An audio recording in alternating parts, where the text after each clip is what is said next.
Hey everyone, my name is Rob Mitzner, and I would like to welcome you to my 2024 virtual PASIC clinic. Over the next hour, we are going to talk about a whole bunch of things that can make your drum sound go from good to great. That's why the title of this clinic is Dial in Your Drum Sound to Make the Music Sound Great. So, what do we mean by dial in your drum sound? Well, of course that means have your drums in tune, have your gear in working order, choose the right drums for the style of music you're playing. But it really means how you play the drums. So what we're going to focus on in this clinic is a lot of the details that can take an average performance for you as a drummer in a band in any style of music and make it an exceptional performance. So we're going to be working in this clinic out of my book, which is called Drumming in a Band, Stuff You Can Use. It's available through Hudson Music, distributed by Hal Leonard. There it is. You can check it out right here. And we're going to be using play-along tracks from this book in all different styles. And one thing about the book that's very much mirrors my own career. If you guys don't know who I am, I play all different styles. I play rock, I play jazz, I play R&B, I do theater gigs, I do country gigs. I play all different stuff. Part of being able to be a working musician in New York is being able to be versatile. My first teacher, my very first drum teacher was a drummer named Steve Lawrence, and he played with Tina Turner and Little Feat and all these guys, and now he's in the DC area. Steve used to tell me, they called him Freelance Lawrence, Steve Freelance Lawrence. And they called him Freelance because he could play anything. He could play with a big band, he could play a fusion gig, he could play a jazz gig, he could play a rock gig, like really play a rock gig with the language and everything. So what I took from that, taking lessons from him as a teenager, was being able to play a little bit of every style makes you better at each style individually. So what do we mean by that? What that to me means is, of course, like every jazz drummer knows how to play a rock beat. Every, rocker can get through some jazz stuff. Everybody can sort of fake their way through. I am a big believer in let's make it sound authentic. Let's have the language be right. Let's have all of the details of the different styles that you play be on point, because if that's the case, then you're going to sound so much more authentic and your bandmates are going to be so happy, right? Because like all different styles have relations with other styles, right? They have there's a lot of cross pollination when it comes to musical influences and stuff. So before we get started with all of this, I just have some people I want to acknowledge. Thank you so much to the Percussive Art Society for asking me to do this. This is honestly the greatest honor of my career. I would also like to thank my drum companies. I would like to thank Remo and Roger Johnson and the team over there for this amazing, they got me this amazing set of color tone Emperor drum heads, make the kit look amazing. I would also like to thank Peisty Cymbals, Vic Firth, and I'd like to thank Lowboy Custom Beaters. I've got the full array of the Lowboy beaters here. These are just, tools to help me achieve what I'm trying to explain in this clinic, which is we really want to dial your sound up and make it sound exceptional. So we're going to go over 3 concepts, right? The first one of these concepts is one that when I record in the studio, work with so often, right? This is something that I'm always thinking about. It's called beat placement. If you don't know what beat placement is, we have a metronome when we're recording music or when we're practicing or whatever. The metronome is a really important component of that. And I think being able to play with a metronome is, like just saying it that way is a little bit simple, right? You don't just want to play with the metronome, because I've heard drummers that are almost being led around by the metronome, and you feel like the click is either dragging you or it's pulling you or whatever. I know this feeling because when I was younger, I would always be fighting with the click. And you know what I mean by fighting with it, right? Like, it's one thing to get a little bit of energy when you're on stage and it gets a little quicker or whatever, and or maybe you get a little tired and it gets slower.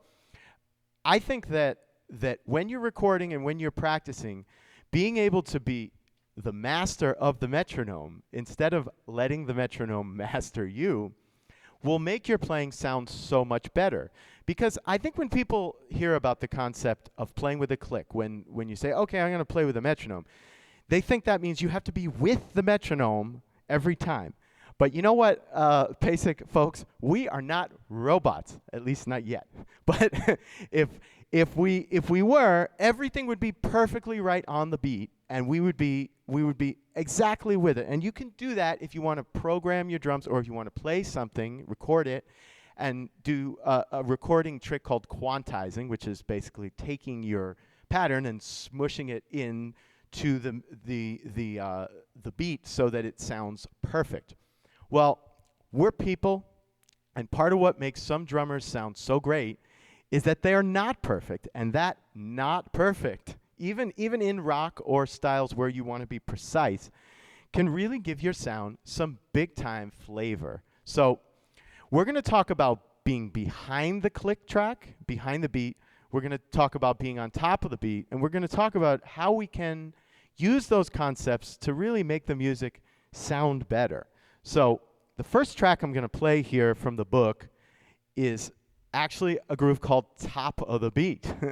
And this is like a fast rock groove. In different styles of music, we're going to talk about when it is appropriate to be in front of and behind the beat.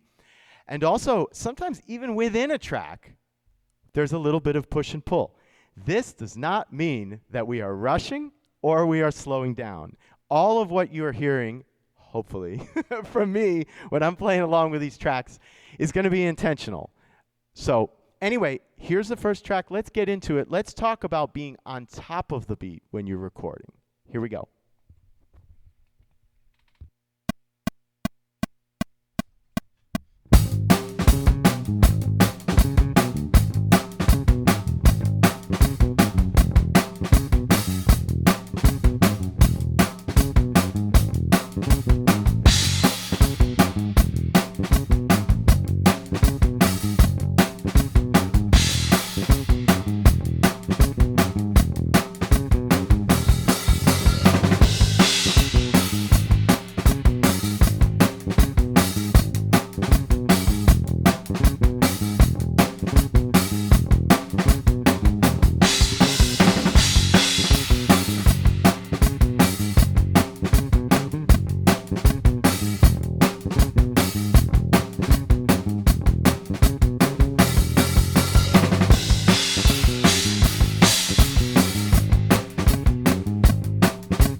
Okay, so did you hear how far on top of the beat I was in that recording?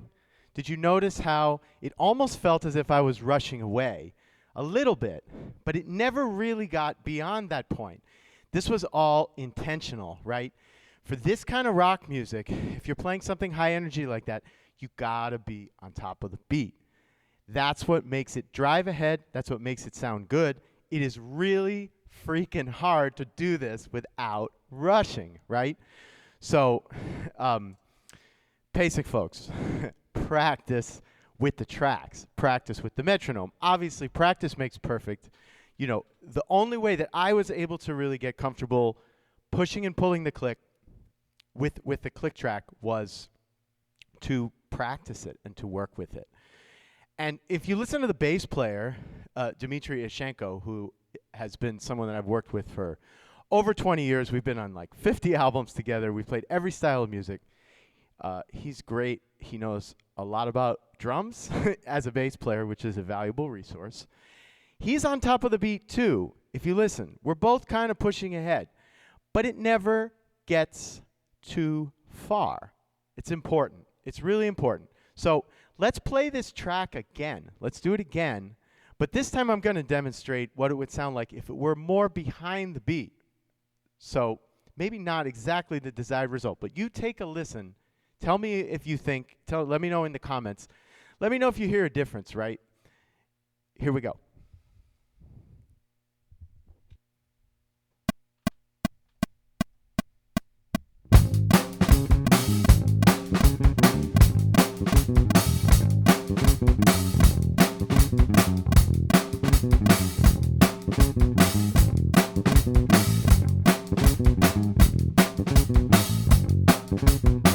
See, it doesn't sound as locked in. It's too far behind the beat, right? Now on top again.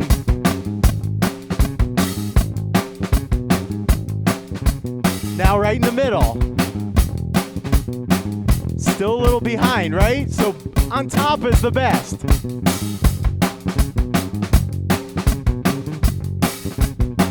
Here's behind again, just so you can hear it.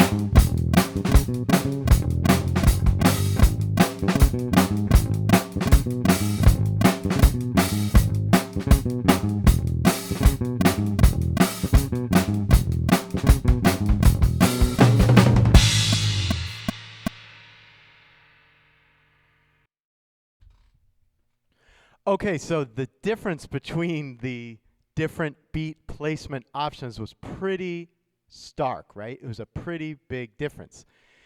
When you hear me playing behind the beat on a groove like this, on a driving rock groove, you hear how I'm not with the bass player.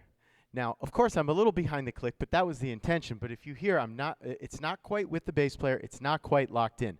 So many times I hear a recording, or I'll go to a club and I'll hear a bass player and a drummer, and they sound good and they can play, but sometimes if they don't agree on to what degree we're going to place different grooves in front of or behind the beat, it can make the music sound fragmented. It can make it sound messy, even if they're good, even if they're pros. I hear pros do this. One thing that's really important as a drummer that I will say to everyone watching this clinic right now, if you take nothing else from this, work with your bass players. They are the foundation of the groove with you. You guys are building the house that everybody else is living in. They're sitting in the living room, they're having tea, they're watching football, they're watching YouTube videos, whatever, right? So in this house that you're building with the bass player, you guys have to agree. You really have to agree on what this groove is going to be. Is it going to be busy? Is it going to be loose? Is it going to be tight? But really, really important thing, where on the beat are we going to place this? So we did a fast rocker, right? That was the first one, called Top of the Beat. This next tune that we're going to play, which is just bass and drums again, or bass and click and me, is called The Sludge. You can guess by the name of this tune that this is a demonstration of where you would want to try to play a little more behind the beat.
Okay, so it almost sounded, right? It almost sounded like I was slowing down, but I wasn't. This was intentional. The bass player was behind the beat.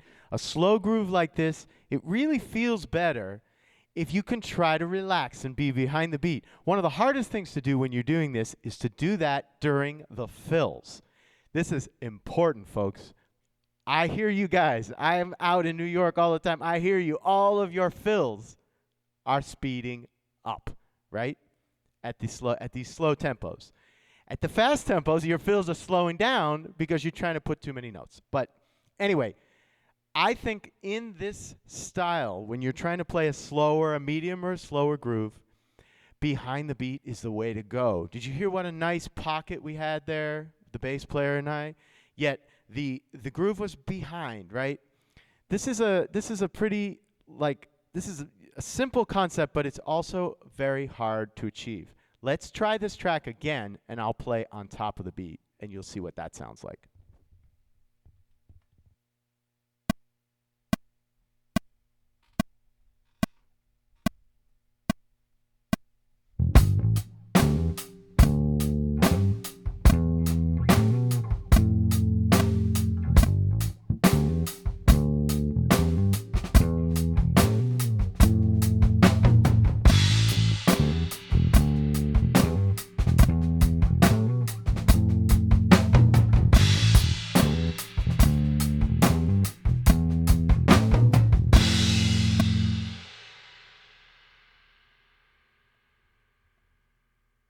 So you get the idea, right? Much more flavorful if we work behind the beat on something like that.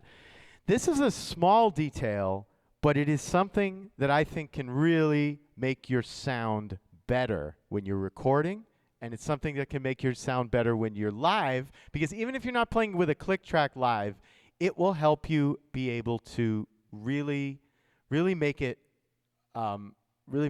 dialed in with your bass player. Okay, so that's the first concept. The second thing we're going to deal with in this PASIC clinic is having balance between your limbs, right?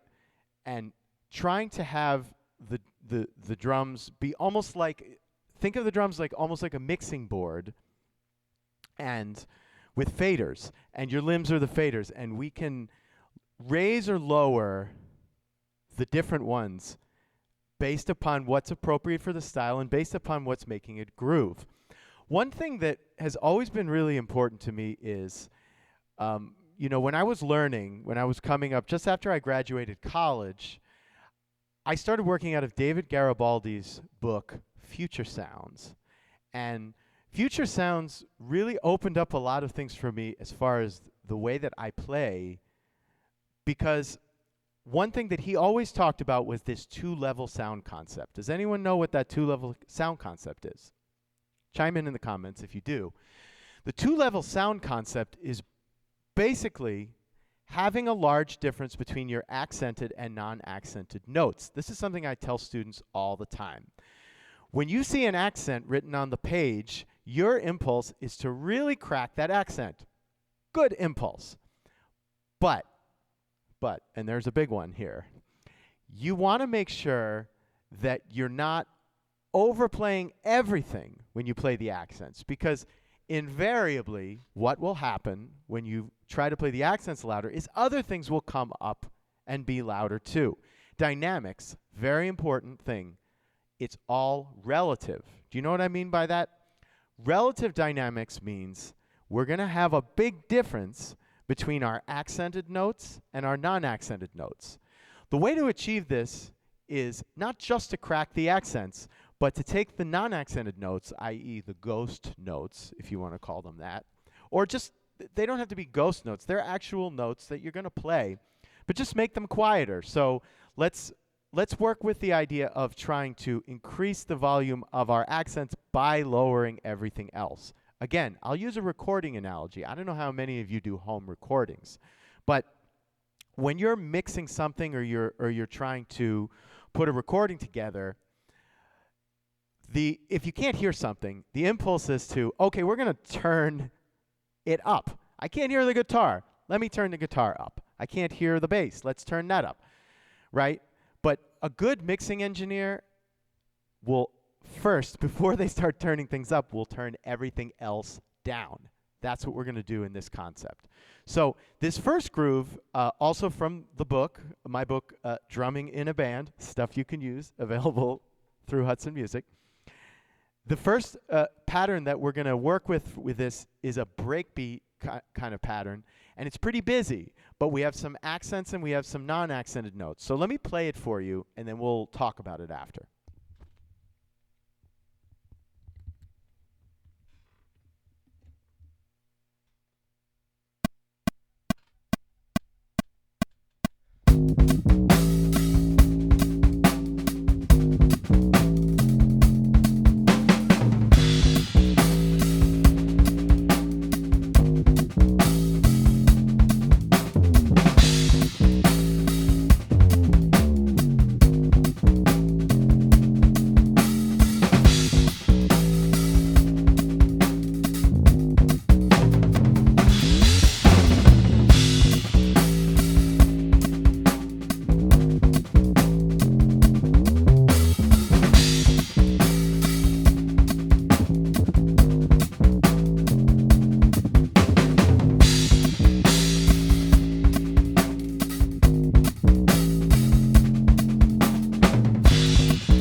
Okay, so in that pattern, there are a lot of notes. A lot, right? I'll play it for you slowly so you can check out what's happening. There are a lot of notes, but in this style, we need a lot of notes in order to propel the groove forward. The accented notes are important, but the little small notes, the ghost notes, are honestly the thing that makes it really cook, because there's this underlying 16th note thing happening. Check it out.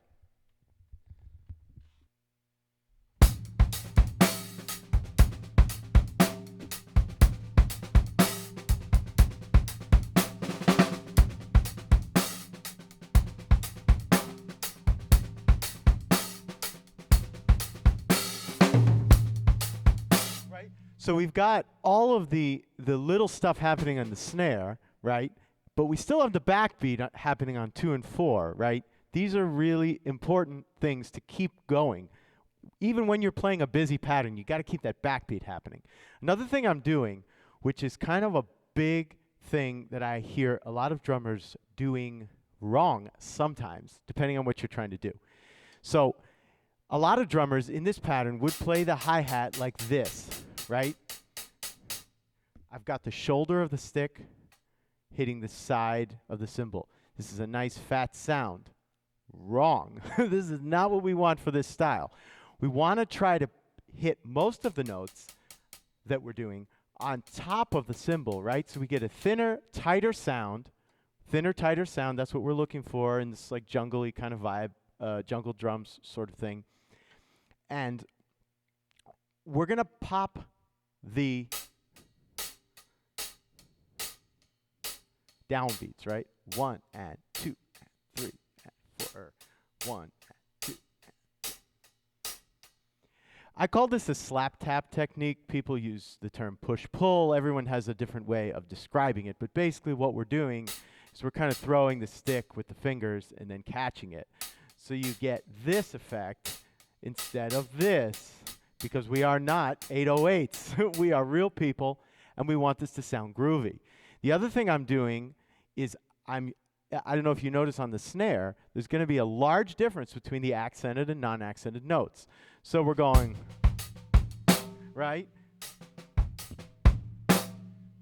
2, 1 E and a 2 E and a 3, right? Depending on how you're counting it.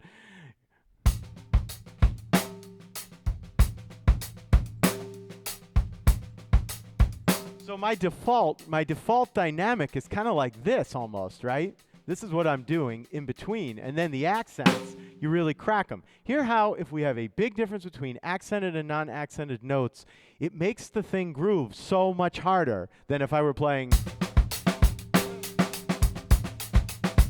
right? All the same. I'm of course exaggerating, but we want to have a large difference between the accented and non-accented notes. So the way to practice this, and the way I practiced it, is practice at a low volume. Work on it at this volume.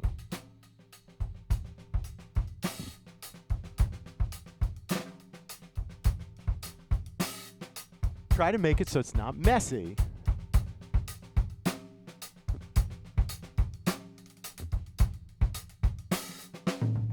See, I can still play all the stuff, but I'm doing it quietly. The idea is to have facility at a quieter level.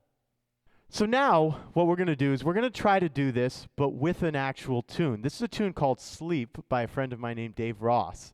And this tune is also in the book. This is track number 7, right?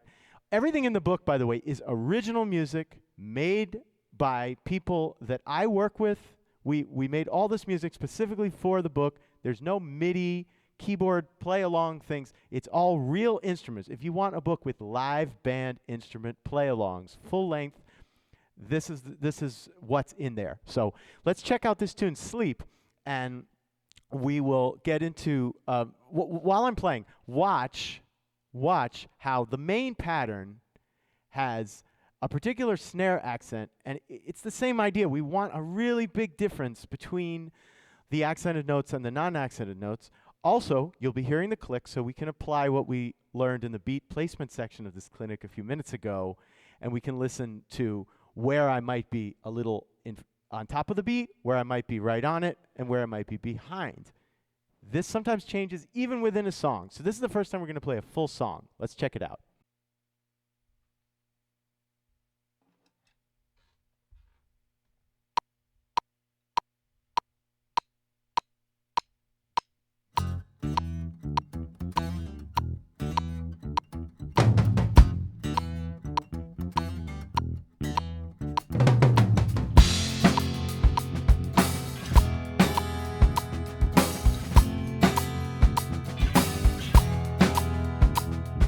Sleep.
in that tune, one thing that's important to take note of is that the main groove is not a backbeat.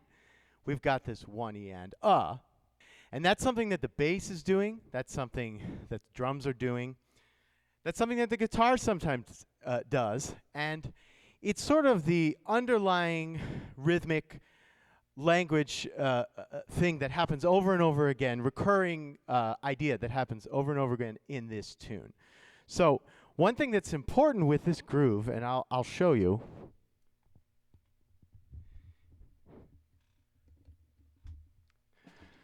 So it's just like I was talking about. We have this going on the hi-hat instead of the straight eighth thing, right? We've got the chunky and the thin. Chunky, thin. Chunky, thin. It's like a chunky candy bar. And a thin candy bar? I don't know. I digress. Anyway, we've got...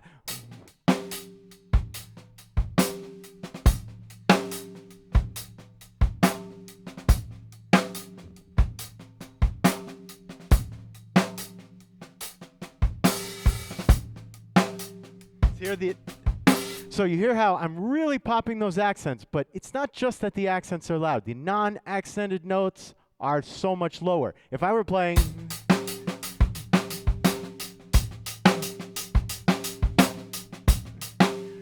much less groovy. What we're trying to do in this with this is we're trying to give it some shape. We're trying to give it some definition. We're trying to make it so that when you play a pattern like this, it really feels good. Now, sometimes we don't want accents here. Sometimes we want a straight hi-hat pattern. If we're doing more of like where you're, if you're doing like a more modern pop kind of track where you're emulating a drum machine, a lot of drum parts from modern music emulate the drum machine sound, right, when you're playing it live. So drummers have got to learn how to play that too. So because, you need to learn how to play everything. You need to be ready for any situation.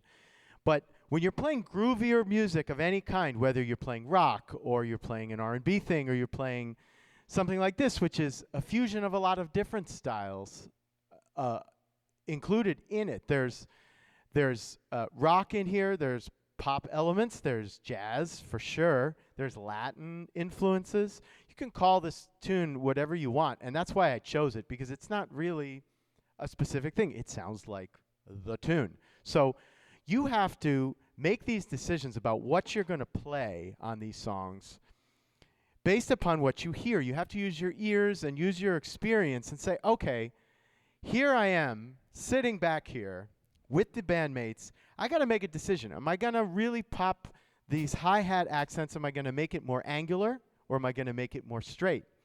These kind of decisions are really important because they will take your okay sounding thing and they will make it sound so much better if you make the right choice. So that's why I think beat placement is so important.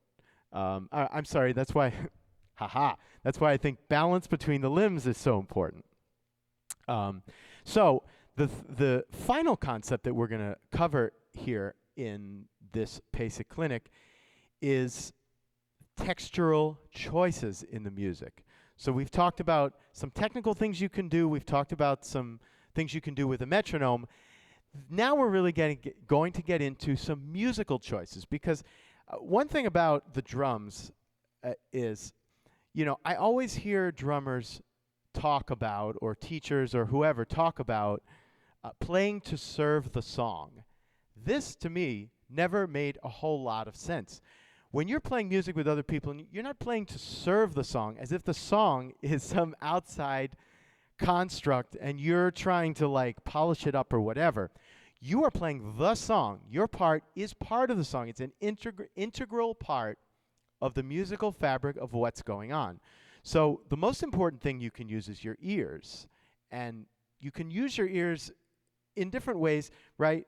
Because when you're making textural choices about a song, it's not as simple as saying, okay, well, we've reached the bridge, so I'm going to go to the ride cymbal. That is that's a reduction of what it actually is, right? It's way more complicated than just let's go to the bridge. What we're trying to do when we make textural changes is we're trying to either lift the music or contract it, or we're trying to go with what the other instruments are doing. One thing that I always hear a lot of drummers don't do is they don't think about the tone of their drums and how it relates to what else is going on. So if there's like a screaming high guitar solo going on or a female vocals, that's the same frequency as your cymbals, right?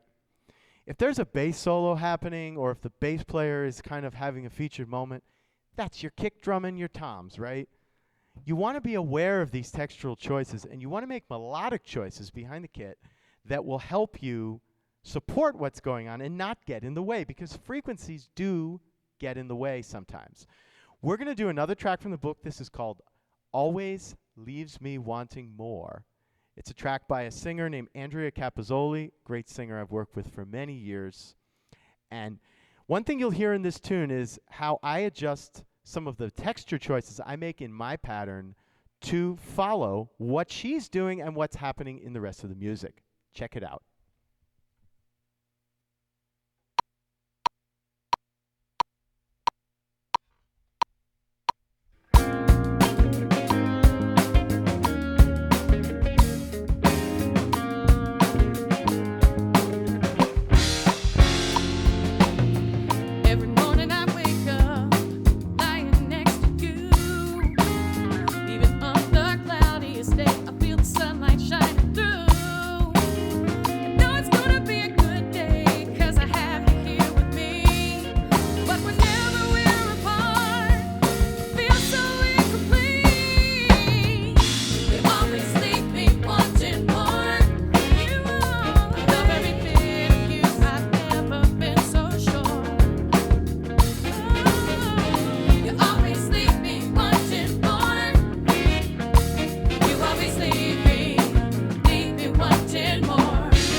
Verse 2.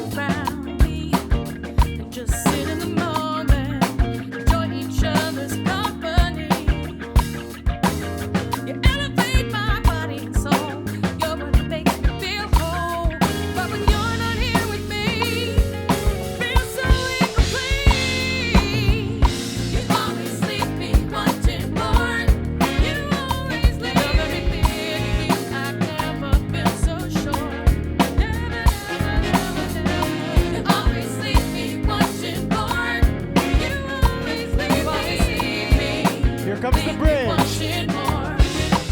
Open up a little. You always leave me.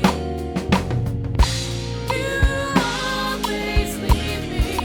You always leave me. You always leave me.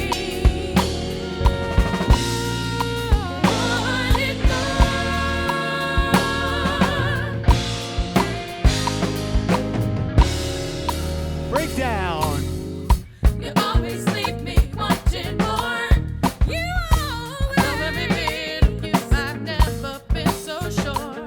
I've never been so sure. You always leave me wanting more. You always leave me wanting more. You always leave me wanting more. I've never been so sure. You always leave me wanting more. You always leave me wanting more.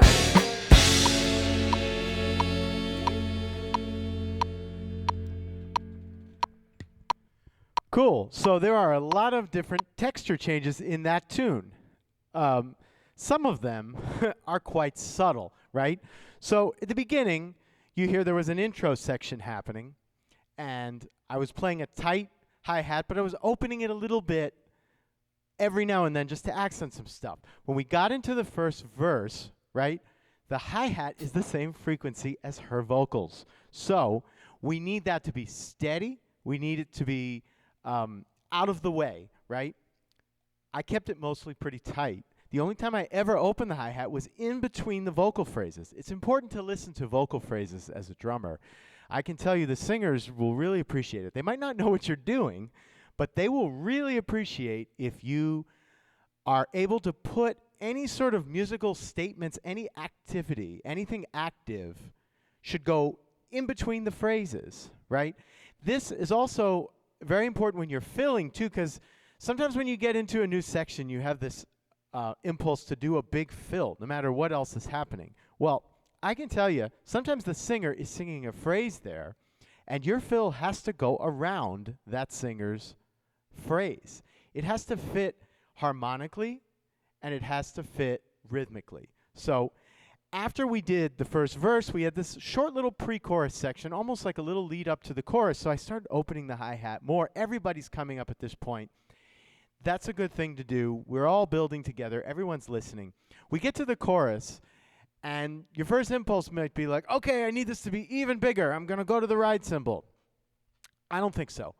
The ride cymbal on this style of music is really more for coloration and opening it up for like a really special section. I would not necessarily commit to that for the whole chorus of a tune. It's not as crisp, it's not as modern sounding, and frankly, your most important job in a tune like this is to drive it forward. So if you're messing around on the ride cymbal with all these little notes that maybe don't cut through as much, we lose this driving element of the hi-hat.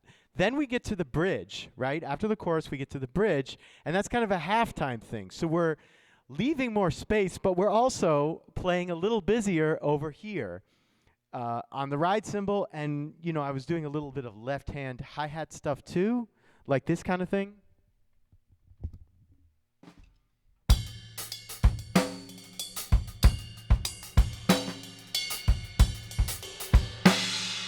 You get the idea. So what I'm doing there is I'm basically just giving a little color to the open section of the tune.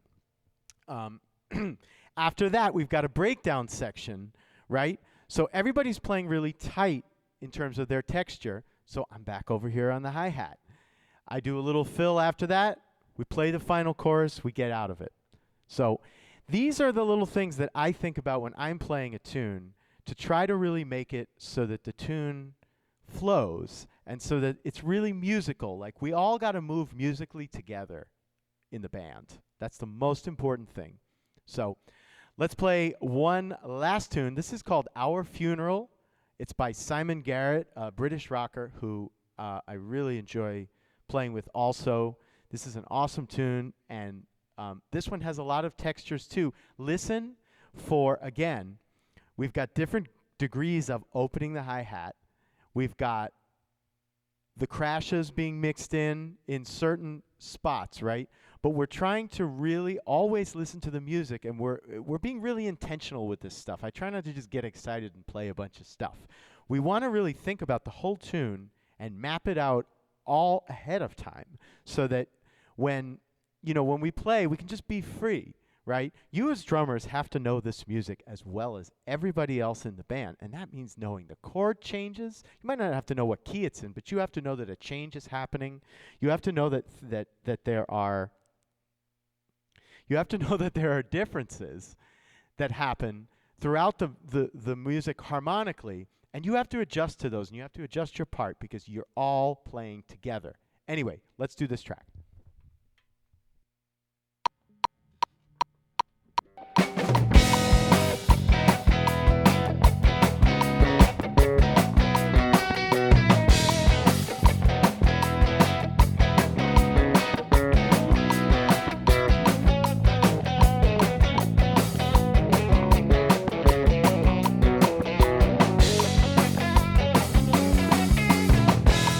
Verse 1. You are hard to understand, but I wanted to. Quite the piece of work. I didn't mind at all, 'cause there was something in your eyes. Oh yeah, there was something in your eyes. Verse 2. Yeah, we had Keep it quite tight. a time, and I enjoyed most of it. You made me jump through some hoops. You made me swim in the shed. But there was something in the mud. There was something in the mud. Something in the Here comes the mud. pre-chorus.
right, so a lot happening there.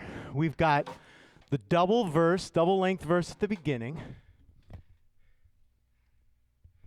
with the tight hi-hat. And then when we reach the end of that first verse, I'm opening the hi-hat just slightly to create a more open texture. But then we're getting back into another verse. So we're basically cooking it up the same way on the second verse that we do on the first. This is like the very first track I played. We want to keep driving ahead. When we get to the pre-chorus section, you hear things are changing harmonically. That's important to know as a drummer. Even though you're not playing those chords, you got to be able to hear something has changed. What is it?